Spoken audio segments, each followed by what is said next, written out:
ਜਦੋਂ ਯੂਸਫ ਜਿਹੜਾ ਕਿ ਅਬਰਾਹਮ ਦੀ ਨਸਲ ਵਿੱਚੋਂ ਸੀ ਤੇ ਮਿਸਰ ਵਿੱਚ ਇੱਕ ਜ਼ਿੰਮੇਦਾਰ ਸ਼ਖਸ ਸੀ ਤੇ ਉਸਨੇ ਆਪਣੇ ਪਿਓ ਤੇ ਸਾਰੇ ਘਰਾਣੇ ਨੂੰ ਆਖਿਆ ਕਿ ਉਸ ਦੇ ਨਾਲ ਆ ਕੇ ਰਹਿਣ।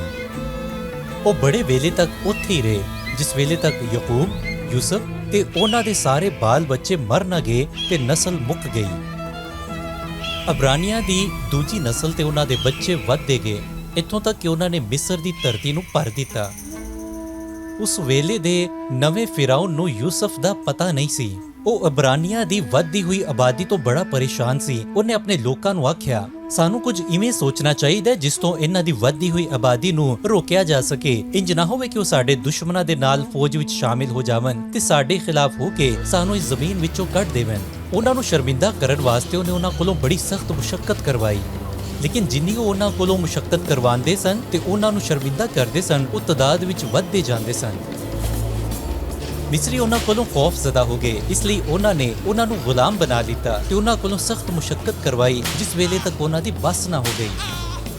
ਫਿਰੌਨ ਨੇ ਦਾਈਆਂ ਨੂੰ ਹੁਕਮ ਦਿੱਤਾ ਕਿ ਜਿਸ ਵੇਲੇ ਕੋਈ ਇਬਰਾਨੀ ਔਰਤ ਕਿਸੇ ਮੁੰਡੇ ਨੂੰ ਜਨੇ ਤੇ ਉਹਨੂੰ ਮਾਰ ਸੁੱਟੋ, ਲੇਕਿਨ ਜੇ ਉਹ ਕੁੜੀ ਹੋਵੇ ਤੇ ਫਿਰ ਨਾ ਮਾਰੋ। ਦਾਈਆਂ ਖੁਦਾ ਦੇ ਖੌਫ ਤੋਂ ਡਰੀਆਂ ਤੇ ਉਹਨਾਂ ਨੇ ਇਬਰਾਨੀਆਂ ਦੇ ਮੁੰਡਿਆਂ ਨੂੰ ਨਾ ਮਾਰਿਆ। ਜਿਸ ਵੇਲੇ ਫਿਰੌਨ ਨੇ ਪੁੱਛਿਆ ਕਿ ਇੰਜ ਕਿਵੇਂ ਹੋਇਆ ਤੇ ਉਹਨਾਂ ਨੇ ਜਵਾਬ ਦਿੱਤਾ ਕਿ ਇਬਰਾਨੀ ਔਰਤਾਂ ਮਿਸਰੀ ਔਰਤਾਂ ਤੋਂ ਬਹੁਤੀਆਂ ਤਗੜੀਆਂ ਨੇ ਤੇ ਸਾਡੇ ਅਪੜਨ ਤੋਂ ਪਹਿਲੇ ਹੀ ਉਹ ਬਾਲ ਨੂੰ ਜਨ ਲੈਂਦੀਆਂ ਨੇ। ਫਿਰ ਫਿਰੌਨ ਨੇ ਹੁਕਮ ਦਿੱਤਾ ਕਿ ਹਰ ਇਬਰਾਨੀ ਮੁੰਡੇ ਨੂੰ ਦਰਿਆਏ ਨੀਲ ਵਿੱਚ ਸੁੱਟ ਦਿੱਤਾ ਜਾਵੇ। ਇੱਕ ਇਬਰਾਨੀ ਔਰਤ ਸੀ ਜਿਹੜੀ ਆਪਣੇ ਮੁੰਡੇ ਨੂੰ ਦਰਿਆਏ ਨੀਲ ਵਿੱਚ ਸੁੱਟ ਨਾ ਸਕੀ ਤੇ ਉਹਨੇ ਉਹਨੂੰ 3 ਮਹੀਨਿਆਂ ਤੱਕ ਲੁਕਾਈ ਰੱਖਿਆ।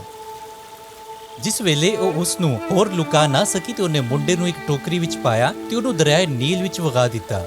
ਉਸ ਦੀ ਭੈਣ ਕੁਝ ਫਾਸਲੇ ਤੋਂ ਇਹ ਵੇਖਦੀ ਰਹੀ ਕਿ ਉਸ ਦੇ ਨਾਲ ਕੀ ਹੁੰਦਾ ਏ। ਫਿਰੌਨ ਦੀ ਕੁੜੀ ਦਰਿਆਏ ਨੀਲ ਵਿੱਚ ਆਪਣੀਆਂ ਕਨੀਜ਼ਾਂ ਦੇ ਨਾਲ ਨਹਾਉਣ ਡਈ ਸੀ। ਉਸਨੇ ਟੋਕਰੀ ਵੇਖੀ। ਜਦੋਂ ਉਹਨੇ ਟੋਕਰੀ ਖੋਲੀ ਤੇ ਉਹਨੂੰ ਪਤਾ ਚੱਲਿਆ ਕਿ ਇਹ ਤੇ ਖੁਦਾ ਦੇ ਲੋਕਾਂ ਇਬਰਾਨੀਆਂ ਦਾ ਮੁੰਡਾ ਏ। ਉਸਦੀ ਭੈਣ ਫਿਰੌਨ ਦੀ ਕੁੜੀ ਦੇ ਕੋਲ ਗਈ ਤੇ ਉਸ ਨੂੰ ਆਖਿਆ ਕਿ ਕੀ ਤੂੰ ਚਾਹਨੀ ਹੈ ਕਿ ਮੈਂ ਇਸ ਮੁੰਡੇ ਨੂੰ ਸਾਂਭਣ ਵਾਸਤੇ ਕਿਸੇ ਨੂੰ ਲੈ ਆਵਾਂ? ਉਸਨੇ ਆਖਿਆ, ਚੰਗੀ ਗੱਲ ਏ, ਲੈ ਆ। ਤੇ ਫਿਰ ਉਹ ਗਈ ਤੇ ਮੂਸਾ ਦੀ ਮਾਂ ਹੀ ਨੂੰ ਬੁਲਾ ਲਿਆਈ। ਫਿਰੌਨ ਦੀ ਕੁੜੀ ਨੇ ਉਸ ਨੂੰ ਆਖਿਆ ਕਿ ਇਸ ਮੁੰਡੇ ਨੂੰ ਦੁੱਧ ਪਿਆ ਤੇ ਮੈਂ ਤੈਨੂੰ ਇਸ ਕੰਮ ਵਾਸਤੇ ਰੁਪਈਏ ਦੇਵਾਂਗੀ। ਤੇ ਇੰਜ ਹੀ ਹੋਇਆ। ਜਿਸ ਵੇਲੇ ਮੁੰਡਾ ਵੱਡਾ ਹੋਇਆ ਤੇ ਉਹ ਫਿਰੌਨ ਦੀ ਕੁੜੀ ਦੇ ਕੋਲ ਲੈ ਕੇ ਆਈ ਤੇ ਉਹਨੇ ਉਹਨੂੰ ਗੋਦ ਵਿੱਚ ਲਿੱਤਾ ਤੇ ਉਹਦਾ ਨਾਂ ਮੂਸਾ ਰੱਖਿਆ।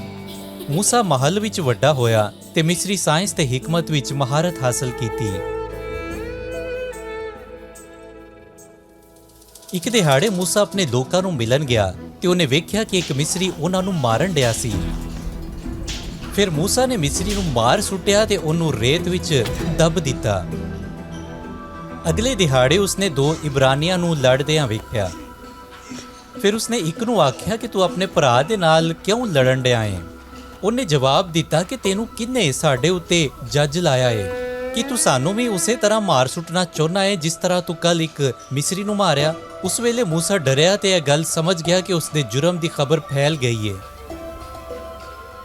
ਜਿਸ ਵੇਲੇ ਫਿਰੌਨ ਨੇ ਇਹ ਕਹਾਣੀ ਸੁਣੀ ਤੇ ਉਹਨੇ ਮੂਸਾ ਨੂੰ ਮਾਰ ਦੇਣਾ ਚਾਹਿਆ, ਪਰ ਉਹ ਰੇਗਿਸਤਾਨ ਨੂੰ ਭੱਜ ਗਿਆ। ਉੱਥੇ ਉਹ ਇੱਕ ਮਦਿਆਨੀ ਬੰਦੇ ਨੂੰ ਮਿਲਿਆ ਤੇ ਉਸ ਦੀ ਕੁੜੀ ਦੇ ਨਾਲ ਵਿਆਹ ਕੀਤਾ ਤੇ ਉਹਦੇ ਕੋਲ ਚਰਵਾਹੇ ਦੀ ਨੌਕਰੀ ਕੀਤੀ।